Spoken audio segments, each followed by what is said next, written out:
Now, if that number was $500, like here, take this 10-minute survey and we'll give you $500, then that would be an ethical concern because, a lot of people would do something for $500. And so this parallel can be seen here with CCTs is do this and, we'll give you money. And so there's that coercion aspect.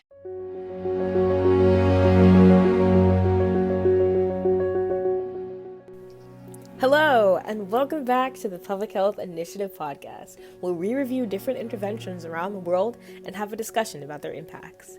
Today, we discuss the use of conditional cash transfers as a means of promoting women's health in Nigeria. Who you just heard was our guest speaker, Ms. Salma Tayel, from the JHU Bloomberg School of Public Health. Today, we talked a lot about the benefits and risks of using CCTs in interventions, as well as the controversy surrounding their usage.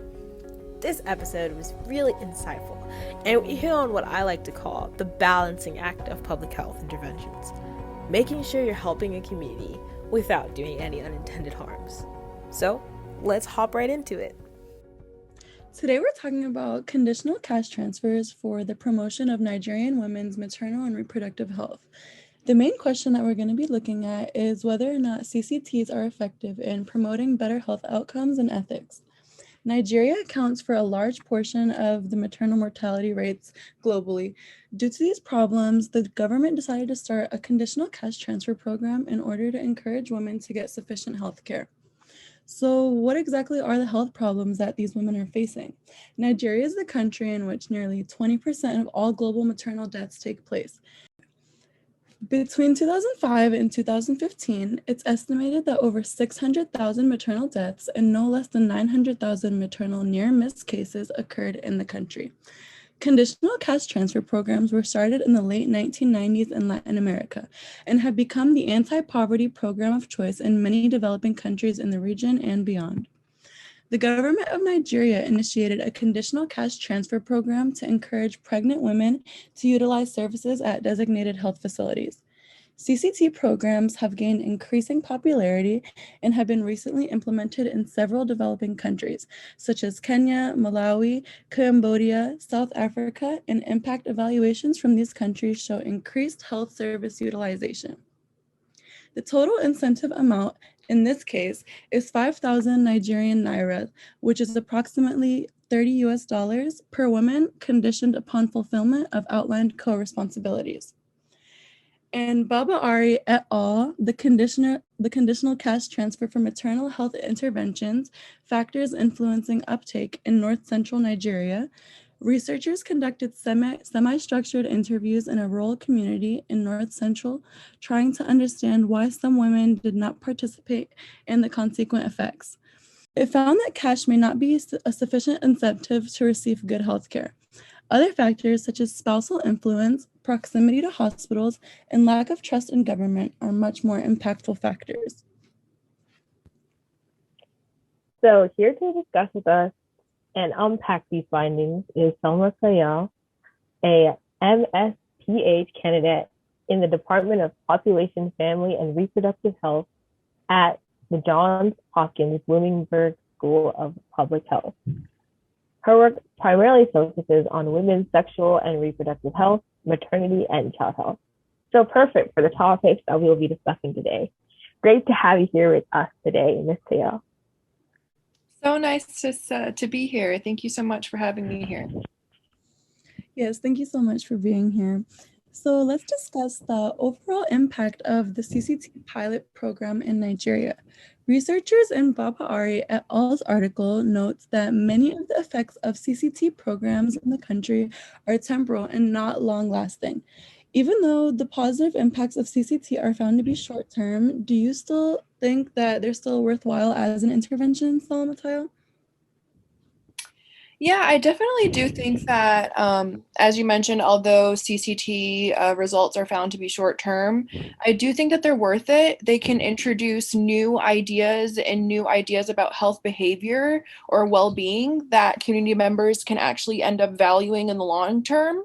And that's really, really valuable, especially in public health where, our main outcome is trying to improve populations millions at a time. And so if you come and bring the CCT in that is incentivizing, for example, women to go get tested for HIV at their local clinic, then that is introducing this idea that yes, it is important to get tested for HIV. HIV is a devastating disease or a devastating adversity that that you should pay attention to. And so oftentimes CCTs are introducing new ideas and oftentimes new innovative ideas about health or well-being that are really important in the long term. That actual concept can be scaled up. So in terms of the funding itself, I think that there's a lot of issues there. But there's definitely a huge impact, a huge positive impact with CCTs when we see these programs actually pairing up with the local community members, having the local community work with them and not just working for them. So having it be a paired partnership and letting the community lead, letting the community inform you what the actual concerns are in the region, how they can be addressed, because the best thing that we can do is actually learn from the community rather than just work for them. And so I think, in my opinion, that's what can be scaled up, and without really taking into consideration the monetary limits and the monetary issues that we see with CCTs. Yeah, thank you for that. I think sustainability was a really big question, especially with the primary focus being about paying the women, and that is an issue, especially for government programs that they might not have the funding to continue to do that for years and years. And that does hit on the sustainability. Mm-hmm. And you talked a bit about community engagement and making sure that the community is involved. So what other roles do you think community engagement have in the implementation of CCT specifically? Absolutely. This is a really great question. And it kind of goes back to the first thing that I had talked about, which was when Angie asked me about negative impacts of CCTs. And I had said that it can oftentimes foster this sense that communities feel the need that they have to let an outsider or a foreigner, actually come in for change to happen. But when you're involving the community, when you're engaging them, when you're letting them lead, and when you are involving them in the program implementation process step by step, you oftentimes, and this is something that we see a lot in international public health programs that are actually successful, is that you oftentimes see the program ending up being sustainable because you're educating the community, you're empowering them. Your program actually ends up empowering them. And oftentimes that outcome within itself can be a lot more, impactful and effective than, your question at hand. So for example, if you're just trying to get people to get tested in HIV clinics in your region, but you're letting the community lead, you're giving them the power to be able to implement a program that actually sees results in the long term. So I think when you let the community lead, when you let them take the role of being the leader and implementing the program, and you're just informing them or advising them throughout the process, then that's when you start to see a more empowered community that allows for results in the long term, and that kind of bleeds into our sustainability part as well. We see that with programs that just come in and outsiders are leading and are taking on the role of the leader, and not involving the community more than just here's the money and go do what we're telling you to do, then the values and the education and the health promotion is inherently invisible. It's just not there. And so by introducing that concept of letting the community lead, I think that that's when programs end up being really successful. Yes, thanks for that. And also, when we talk about outsiders coming in, I think another thing is that we have to realize that the outsiders can actually be within the society that the intervention is being implemented into. For example, in the article, the researchers were talking about how in these rural communities, there was the most common deterrent from people who were eligible for the CCTs from actually being involved in the program was a negative perception of the government. And also some people didn't believe that the program was real. So if you had more community members, and even more specifically, community members who live in those rural communities advocating for the program, then there would be a more positive outlook on it. And that was like also another effect, that if if their spouses or their community approved of them joining the program, then women more likely to join the program. So just as you say, it's really a community effort, and programs that want to make an impact have to realize that. Absolutely. That's super important. And I'm really glad that you mentioned that, Tony. Okay, so we're going to switch gears on from salability into a little bit more about the ethics of CCTs. So as we discussed throughout our talk, this innovation takes place in rural central North Nigeria, which, if you know anything about Nigeria, what I'm sure you do, and I'm sure all of us here do, it's typically very patriarchal and traditional in terms of its values and societal structures. So seeing as the CCT programs are basically empowering women financially in their health, how could this be disruptive for a society that believes that women should be subservient and that they should be in the shadows of their husbands, their fathers, and their brothers? And could this be a barrier to the success of CCTs in these communities? Absolutely. This is a really great question, and I'm actually going to bring in an example from a paper that I actually just read and was just talking about in one of my courses. And so I think that it's so important to take into account local societal norms and the culture, the local culture, whenever you plan on implementing any sort of intervention.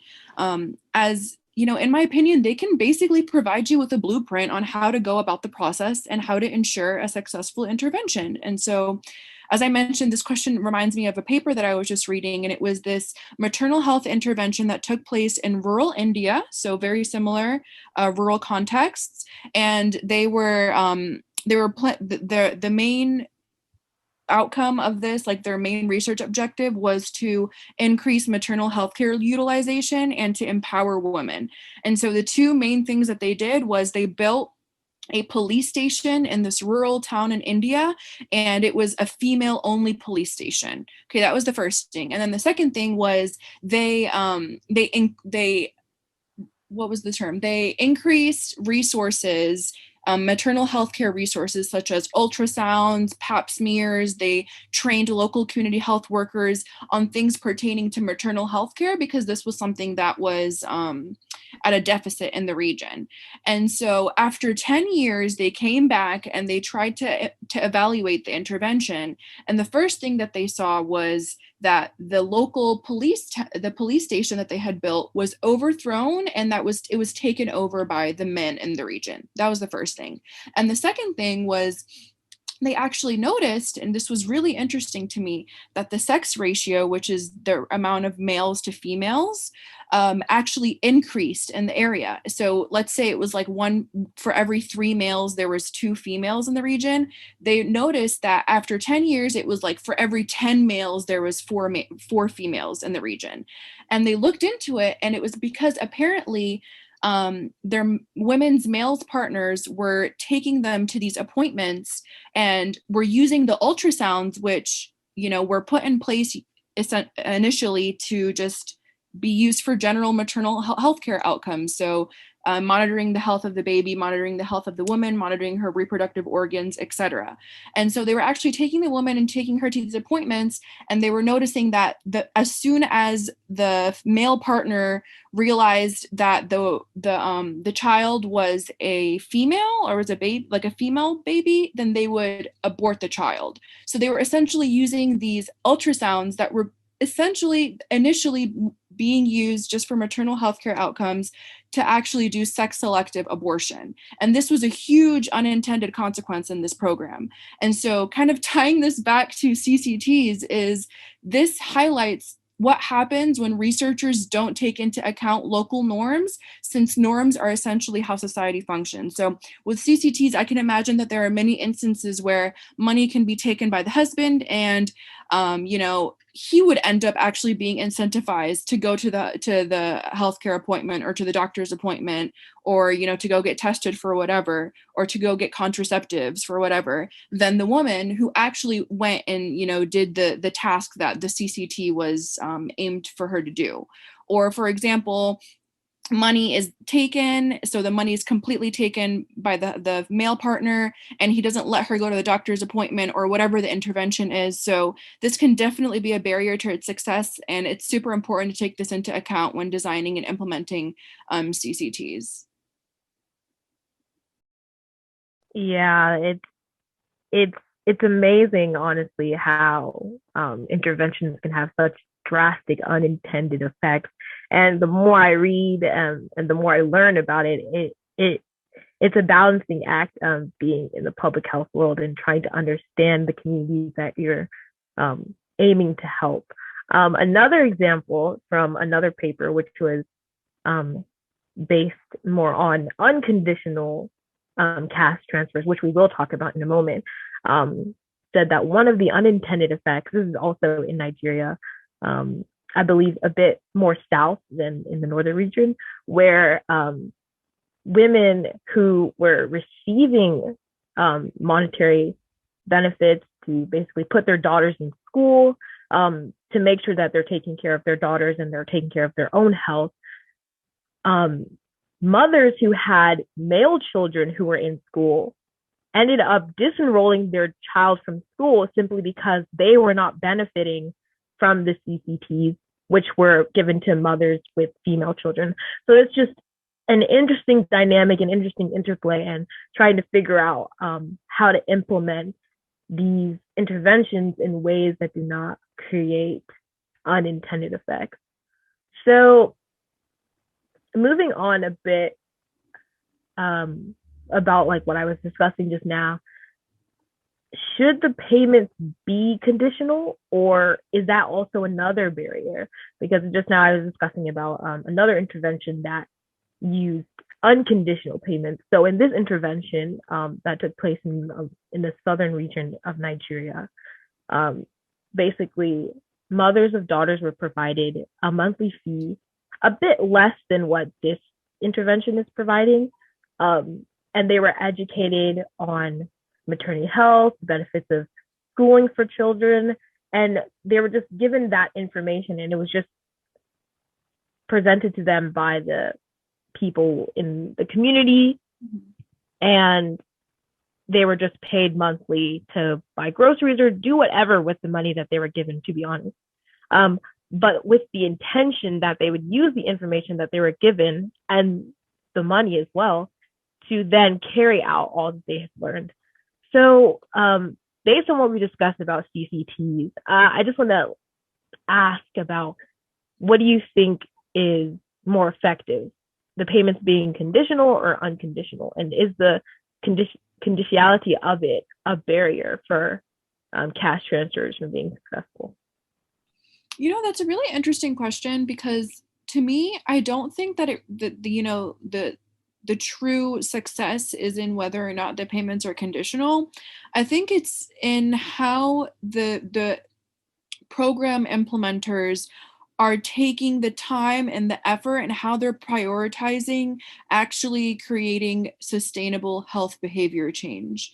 So I think that as long as the program is emphasizing the importance of a specific health behavior or a specific intervention, so again, the importance of going to get tested, the importance of going to see your doctor at least once a year, as long as they are emphasizing that, and that is oftentimes through health promotion, health education, counseling sessions, etc.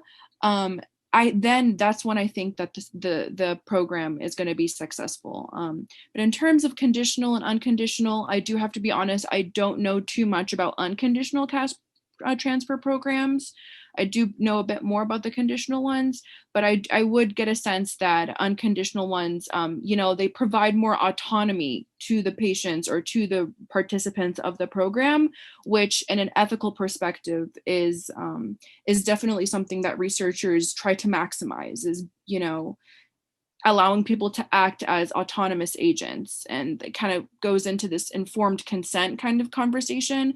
But yeah, I do think that the real success, the real success is in education and health promotion. Well said, beautiful. You did touch on this a little bit about how you feel that conditional cash transfers are sort of restrictive in the way that they relate with the community that they're trying to make an impact in.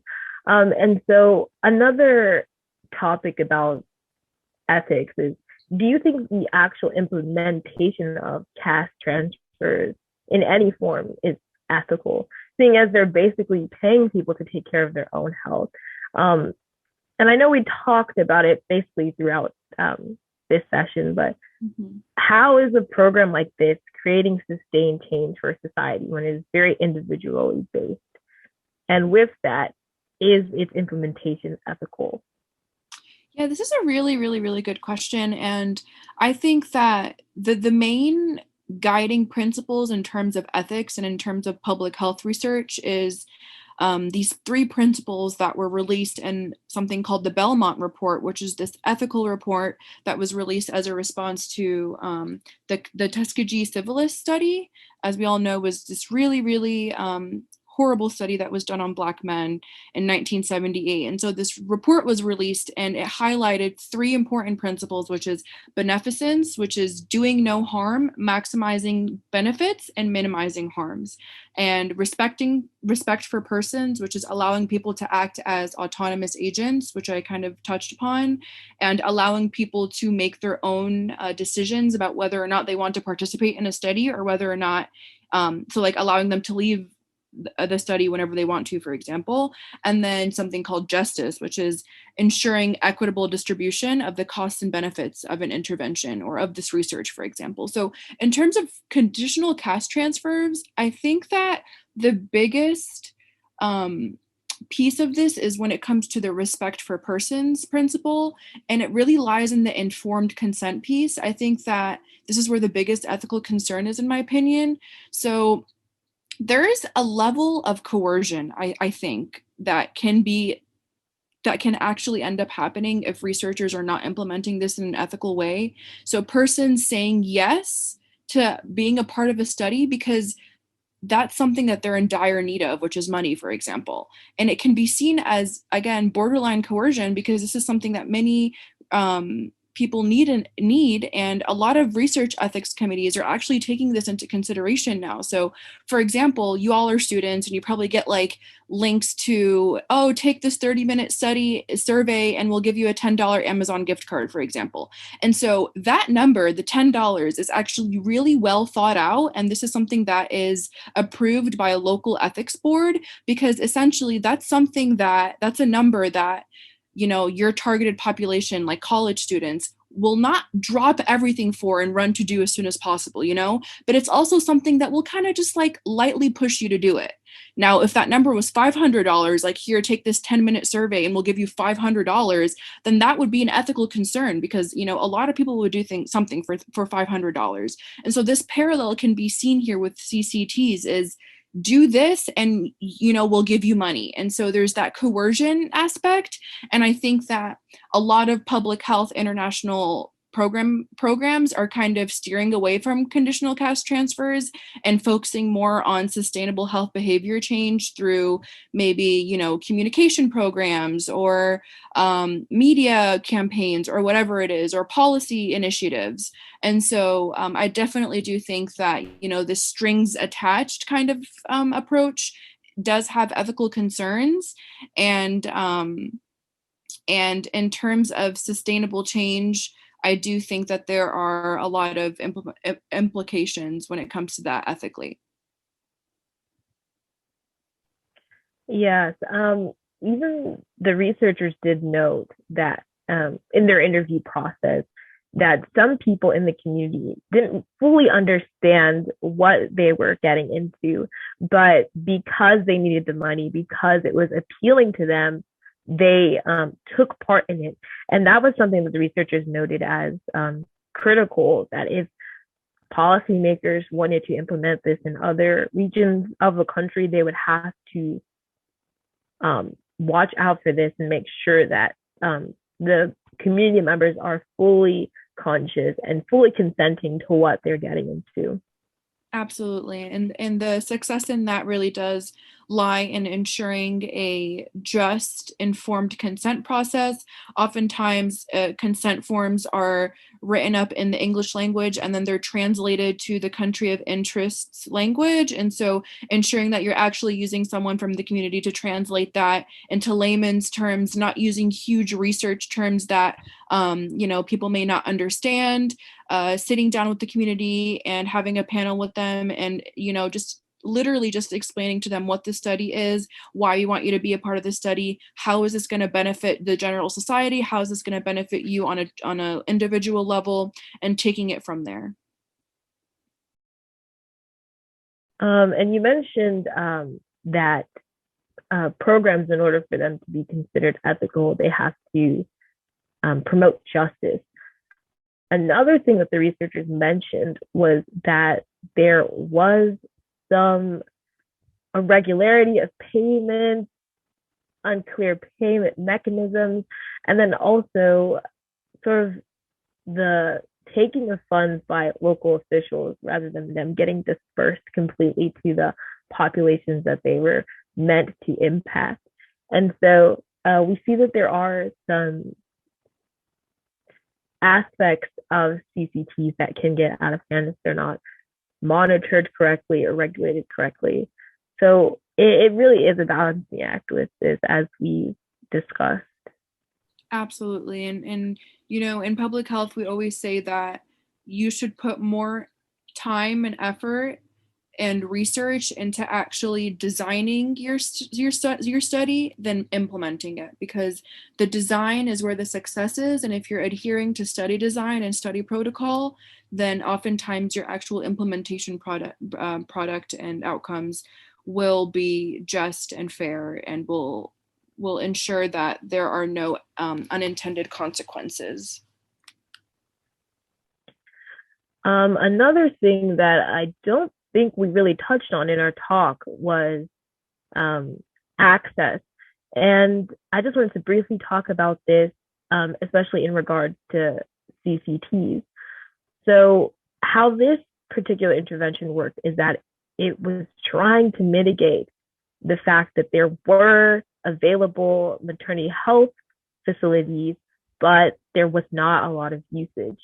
And even with the implementation of CCTs, though the usage did go up, there were still barriers, including distance from the rural communities, and also just the fact that the travel from the rural community to wherever the health center was still really far, despite it being within their 1 kilometer or 2 kilometers or whatever distance they were using to say that, okay, this center is here.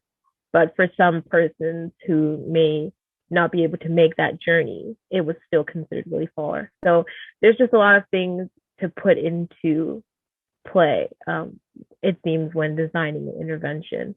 Though they were building off of a previous intervention, it still wasn't successful enough to mitigate all of the barriers that were presented. Yeah, absolutely. There's definitely a lot of systemic and structural and infrastructure based issues that interventions like this can't really, solve. Rather, I think something that's really important here is that they can highlight where the work needs to be done. So a study like this found that distance or whatever can be a barrier to actually getting healthcare after controlling for the money aspect of it, because that's essentially what they are doing in the study, right? And so that's a really great point. And I think that a lot of studies don't have to just look at their only outcome. They don't have to have such a narrow lens when looking at, their outcome, rather being open-minded to exploring other barriers and other hindrances to access and whatnot. Well, thank you so much for speaking with us today and bringing this really thoughtful and in-depth discussion around CCTs It was great having you with us.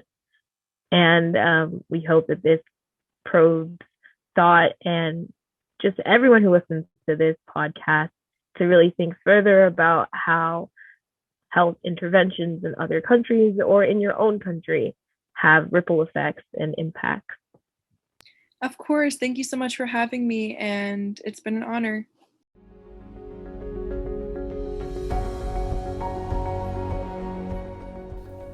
Thank you for listening to today's episode.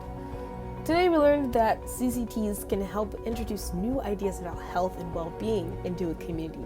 Overall, interventions of any kind work better when the community is involved and societal norms are taken into consideration. CCT programs must make sure that their participants are informed when they consent to join, as this is one of the biggest ethical considerations we discussed today. Thanks again for listening, and try to stay healthy, happy, and as passionate about public health as we are. This has been Public Health Initiatives. We out. See you next week.